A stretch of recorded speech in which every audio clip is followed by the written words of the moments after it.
Alright guys, back for day 43. And today I painted another member of the Necromantic Bloodbowl team. This time a skeleton, zombie, ghoul guy with a pumpkin on his head. I'm not sure if that's his official name or not, but we'll go with it. So, started off with Orc Flesh. I put that over the green. I should say, like I did last time, these were all painted by a friend of mine beforehand. He sent them to me to redo them.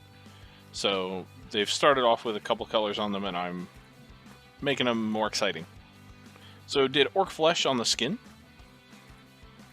Then I used Gore Grunt of Fur on the clothes, so his shirt and his shorts. Then I used Griffhound Orange on the armor. I used, first off, some Troll Slayer Orange on the pumpkin, and then highlighted that with Fire Dragon Bright. On the wooden arm guard he has, I used Gorthor Brown. On the stalk of the pumpkin, I used Talarn Sand. On his rope belt and the strap across his back, as well as his straw sock, it looks like, I used Rakarth Flesh. On his boots, I used Cygor Brown. On the metal, which is not a ton on this guy, the bars across his wooden arm guard, as well as the spikes on his shoulder pads and the spikes on his other arm, I used Iron Warriors. I then washed basically every light color you see with Nuln Oil. Basically everything I just mentioned except the clothes, the armor, and his skin.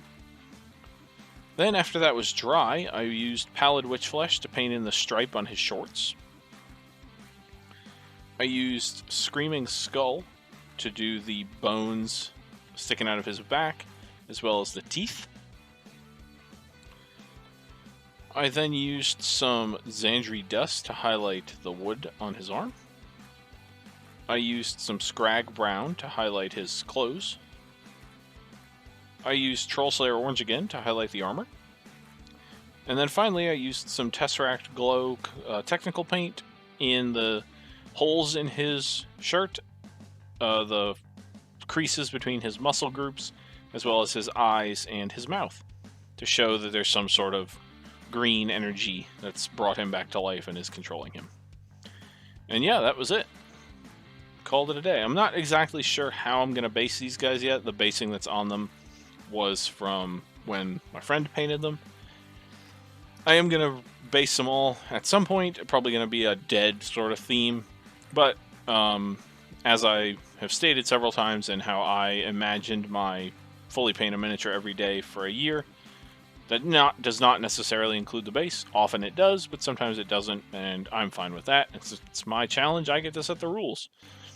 But yeah, thank you everybody for watching, and I will see you tomorrow for day 44.